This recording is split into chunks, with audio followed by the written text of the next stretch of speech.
Hello friends, welcome back to my YouTube channel MK Trading Builder। সবাইকে MK Trading Builder আরেক দিনের analysis ভিডিওতে আমি হার্দিক অভিনন্দন জানাচ্ছি। আজ 1 ডিসেম্বর 2025 মাসের প্রথম দিন। নিফটিতে একটা রেড ক্যান্ডেল আমরা দেখতে পেলাম, যদিও বা অল টাইম হাই আজকে নিফটি আবার তৈরি করেছিল, কিন্তু অল টাইম হাইতে নিফটি ক্লোজিং করতে পারেনি। পরপর 3 দিনের লোতে নিফটি ক্লোজিং দিয়েছে। দুদিন আগে যে হাই তৈরি করেছিল 26,310, সেই হাইটাকে আজকে মর্নিংয়ে ওপেনিংয়েই ব্রেক করে এবং আজকের যে ওপেন এবং হাই ইকুয়াল। তো ওপেন হাই যে সিকোয়েন্স বা যে স্ট্র্যাটেজি, সেই স্ট্র্যাটেজিতে আজকে আমরা কিন্তু ভালো ট্রেড করতে পেরেছি। এবং যদি আজকের লো দেখি তাহলে লাস্ট 3 দিনের পর যে লো, সেই লোটাকে আজকে ব্রেক করেছে এবং 26,175 ক্লোজিং দিয়েছে, 27 point negative. Overall 123 point positive, প্রায় 130 পয়েন্টের কাছাকাছি নিফটি আজকে গ্যাপ আপ ওপেন হয়েছিল।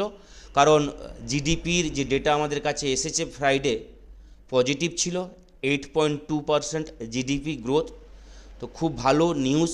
মার্কেট ট্রেন্ড ধরে রাখতে এগুলো ট্রিগারের কাজ করে, তো এটা ট্রিগার ছিল মার্কেটকে ধরে রাখার। ওভারঅল মার্কেট আজকে এটাকে পজিটিভ নিয়েছিল মর্নিংয়ে, তার কারণে গ্যাপ আপ হয়েছে। কিন্তু লাইভ মার্কেটে এটাকে কিন্তু তেমনভাবে ধরে রাখতে পারেনি, কারণ ওভারঅল আজকে গ্লোবাল মার্কেট বা কালকে যে গ্লোবাল মার্কেট ছিল সে জায়গায় গ্লোবাল মার্কেট কিছুটা নেগেটিভ, তার কারণে নিফটি আজকে নেগেটিভ ক্লোজিং দেখেছি। হ্যাঁ, 26,300-র কাছ থেকে 330-এর কাছ থেকে 26,175 আজকে ক্লোজিং। এবং আজকের যদি লো দেখি আমরা 26,124, তো আমরা বলতে পারি 200 পয়েন্টের কাছাকাছি লো হয়েছিল, কিন্তু ক্লোজিং দিয়েছে 26,175। ফ্রাইডের ক্লোজিংয়ের থেকে 27 পয়েন্ট নেগেটিভ। জানি না আপনাদের প্রত্যেকের মনে আছে কি না, যে ভিডিওগুলো আমি বলেছিলাম, কালকেও বলেছিলাম যে কোন জায়গার উপরে থাকলে নিফটি পজিটিভ থাকবে, কোন জায়গার নিচে থাকলে নিফটিতে বিয়ারিশ ট্রেড হবে, সেগুলো আমি বলেছিলাম কালকের ভিডিওতে। এবং কালকে নিফটির এক্সপায়ারি আছে, তো কালকে আমরা নিফটির এক্সপায়ারিতে কীভাবে আমরা ট্রেড করব, জিরো হিরো ট্রেড হবে কিনা, গামা ব্লাস্ট হবে কিনা, এগুলো নিয়ে আজকের এই ভিডিও।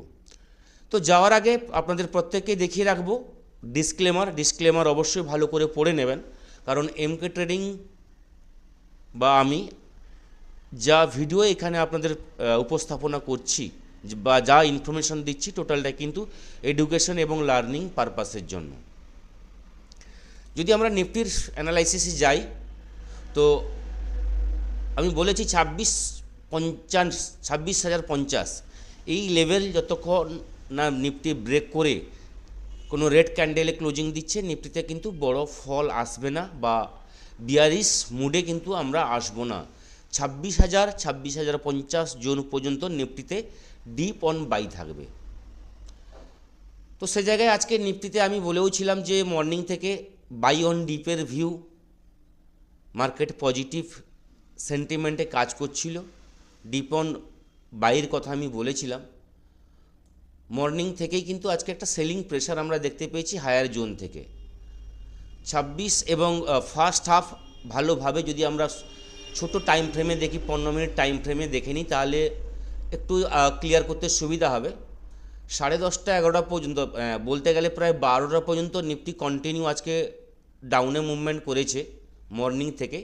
তারপর সেকেন্ড হাফে নিফটি ধরে রাখার চেষ্টা করেছিল 26,200 লেভেলটাকে,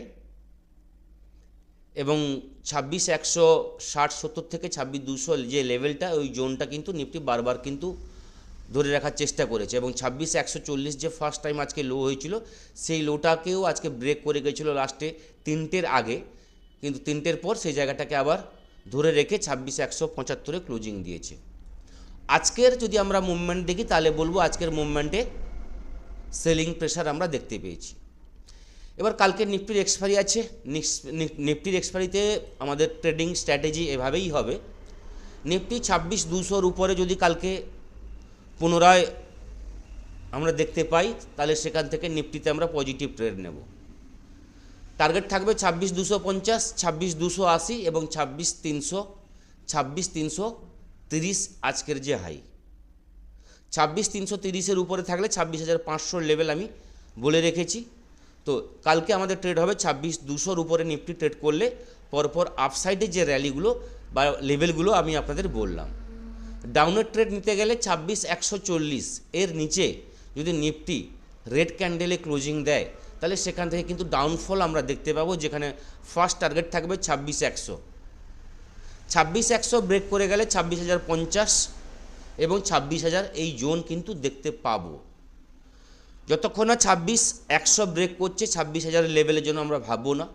26,100 লেভেলটা যদি ব্রেক করে যায়, তাহলে কিন্তু 26,000 লেভেলটাও কিন্তু কালকে আমরা দেখতে পারি, কারণ এক্সপায়ারি আছে। এক্সপায়ারির কারণে মুভমেন্ট আমরা দেখতে পারি। সেখানে 26,100 ব্রেক করলে বা 26,50 যদি ব্রেক করে যায়, সেখান থেকে কিন্তু বড় মুভমেন্ট আসবে, যেখানে জিরো হিরো বা গামা ব্লাস্ট লেভেল কিন্তু আমরা দেখতে পাই। ওভারঅল কালকে ক্লোজিং 26,50-এর নিচে থাকলে তাহলে কিন্তু সেন্টিমেন্ট বা চার্ট অনুযায়ী কিন্তু ফরমেশনটা নেগেটিভের দিকে যাবে।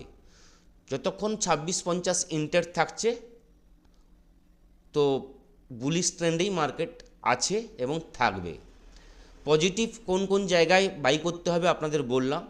তো মার্কেট আমার যেটা মনে হয় কালকে ফ্ল্যাট ওপেনিংয়ের চান্স আছে, flat to positive flat opening হতে পারে। এবার যদি ব্যাঙ্ক নিফটির আমরা ভিউ দেখে নিই, তাহলে ব্যাঙ্ক নিফটি বলবো, ব্যাঙ্ক নিফটিও আজকে 60,100 জোন থেকে বা আজকে ব্যাঙ্ক নিফটি একটা অল টাইম হাই তৈরি করেছিল এবং 60,100 লেভেল থেকে ব্যাঙ্ক নিফটিতেও কারেকশান আমরা দেখতে পাই এবং 59,525-এর কাছে আজকে হচ্ছে ব্যাঙ্ক নিফটির লো এবং আজকে ক্লোজিং দিয়েছে 59,681-তে। ব্যাঙ্ক নিফটিতে কালকে ট্রেড করব 59,800-র উপরে। 59,800-র উপরে ব্যাঙ্ক নিফটি স্টে করলে সেখান থেকে ব্যাঙ্ক নিফটিতে পজিটিভ ট্রেড হবে, যেখানে টার্গেট থাকবে 60,000 ফার্স্ট টার্গেট থাকবে এবং 60,000 লেভেলটা ব্রেক করে গেলে 60,150, 60,520 এই লেভেলগুলোর দিকে পরপর কিন্তু আমরা এগোতে থাকব। যদি আমরা ছোটোখাটো স্ক্যাল্পিং করতে চাই, তাহলে বলবো 59,750, 59,750-এর উপরে থাকলেও কিন্তু ব্যাঙ্ক নিফটিতে আমরা ট্রেড নিতে পারি। একটু রিস্ক নিতে না চাইলে 59,800-র উপরে যদি ব্যাঙ্ক নিফটি থাকে, সেখান থেকে কিন্তু পজিটিভ ট্রেড নেব। ব্যাঙ্ক নিফটি আজকে ক্লোজিং দিয়েছে 71 পয়েন্ট নেগেটিভ ক্লোজিং।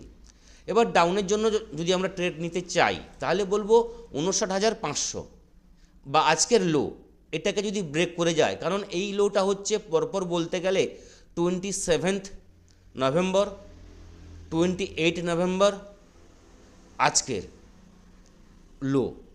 27 যে নভেম্বর যে লো হয়েছিল, সেই লোটাকে কিন্তু আজকে ব্যাঙ্ক নিফটি টাচ করেছে এবং সেই লোটাকে ইনট্যাক্ট রেখেছে। তো এই লোটা যদি ব্রেক করে যায়, কেন একটা সাপোর্ট আমরা বুঝতে পারছি ব্যাঙ্ক নিফটিতে 59,500, এই লেভেলটা ব্রেক করে গেলে ব্যাঙ্ক নিফটিতে কারেকশান আমরা দেখতে পাবো, যেখানে 59,350, 59,150 এবং 59,000 লেভেল কিন্তু ব্যাঙ্ক নিফটিতে কালকে আমরা দেখতে পারি। কারণ নিফটির এক্সপায়ারিতে নিফটি যদি ডাউনে যায়, তাহলে কিন্তু ব্যাঙ্ক নিফটি কিছুটা হলে তার রিয়াকশান দেখাবে। তো ব্যাঙ্ক নিফটির ভিউ হলো 59,500-র নিচে ডাউনের জন্য, 59,800-র উপরে ব্যাঙ্ক নিফটিতে পজিটিভ ট্রেড আমরা নেব। যদি গ্লোবাল মার্কেট আমরা দেখে নিই, তাহলে কিভাবে গ্লোবাল ট্রেড করছে এই মুহূর্তে, ফিউচার কোথায় চলছে আমরা বুঝতে পারবো। দাও 196 পয়েন্ট নেগেটিভ ট্রেড করছে, S&P 500 36 point positive, Nasdaq 151 point positive আছে, ইউরোপ মার্কেট ওভারঅল নেগেটিভ দাঁড়িয়ে আছে, Asian market maximum Asian market নেগেটিভে আছে। আমাদের গিফট নিফটিও নেগেটিভ দেখাচ্ছে, 26,360-এর কাছাকাছি গিফট নিফটি ফিউচার চলছে। তো গ্লোবালের দিক থেকে কিছুটা নেগেটিভ আমরা দেখতে পাচ্ছি। তো আমার যেটা মনে হয় পজিটিভ একটা ওপেনিংয়ের বা ফ্ল্যাট ওপেনিংয়ের চান্স আছে, বড় কিছু গ্যাপ আপ বড় কিছু গ্যাপ ডাউন হবে না, ম্যাক্সিমাম চান্স আছে ফ্ল্যাট ওপেনিংয়ের। বড় বিষয় হচ্ছে আজকে জিডিপি 8.2, তারপরেও মার্কেটে আজকে ভালো র্যালি আমরা দেখতে পেলাম না। আমি একটু আগেই বললাম যে জিডিপি হচ্ছে একটা আমাদের ট্রিগার পয়েন্ট মার্কেটকে ধরে রাখার, কিন্তু ওভারঅল যদি আমরা দেখি জিডিপি গ্রোথ হওয়ার পরেও আমাদের যে ইন্ডিয়ান যে কারেন্সি রুপিস ডলারের যে সঙ্গে যে চলছে, সেখানে ইন্ডিয়ান রুপিজের আজকে ভ্যালুটা আরও কমে গেছে, আজকে 89 রুপিস চলে গেছে $1 সমান।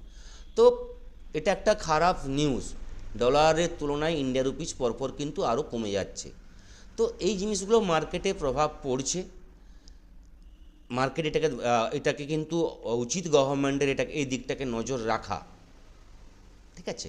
তো নিফটিতে আপনাদের বললাম 26,140, এর নিচে থাকলে ডাউনের দিকে যাব, 26,200 উপরে থাকলে পজিটিভ আমরা নিতে পারি। ওভারঅল মার্কেটে পজিটিভ ট্রেন্ড এখনও কিন্তু বহাল আছে। এক্সপায়ারির কালকে আছে, এক্সপায়ারি চাপ প্রেশার আমরা দেখতে পারি, তো খুব সাবধানে ট্রেড করতে হবে, লেভেল দেখে ট্রেড করুন, ছোট ছোট টার্গেট নিয়ে ট্রেড করুন এবং লিমিটেড ট্রেড করুন, ওভার ট্রেড করবেন না। ট্রেডিং আপনার যে স্টাইল বা ট্রেডিং যে আপনার কোয়ালিটি সেটা কিন্তু ইমপ্রুভ হবে যদি আপনি ওভার ট্রেডিং না করেন। এবং মার্কেট যেভাবে ট্রেড করছে, আজকেও বলতে গেলে ম্যাক্সিমাম টাইমটা সাইডওয়েজ গেছে, ফ্রাইডে যেভাবে গেছিলো আজকেও সেভাবে গেছে, তো মোমেন্টাম সেভাবে আমরা পাইনি, অপশানের প্রিমিয়াম সেভাবে কিন্তু মুভমেন্ট হয়নি। তো সাইডওয়েজ মার্কেটে হয় আপনি অ্যাভয়েড করুন, আর যদি আপনি একদম এগ্রেসিভ ট্রেডার হন তাহলে কিন্তু আপনাকে স্ক্যাল্পিং করতে হবে। স্ক্যাল্পিং করতে গেলে আপনাকে খুব ফাস্ট হতে হবে, সঠিক জায়গায় মানে এন্ট্রি এবং এক্সিট পয়েন্টটা কারেক্ট হতে হবে, নাহলে কিন্তু স্ক্যাল্পিং করতে গিয়েও আপনার লসের সম্মুখীন হবেন। তো এগুলো মাথায় রেখে ট্রেড করবেন। সবাই ভালো থাকবেন। থ্যাংক ইউ, ধন্যবাদ।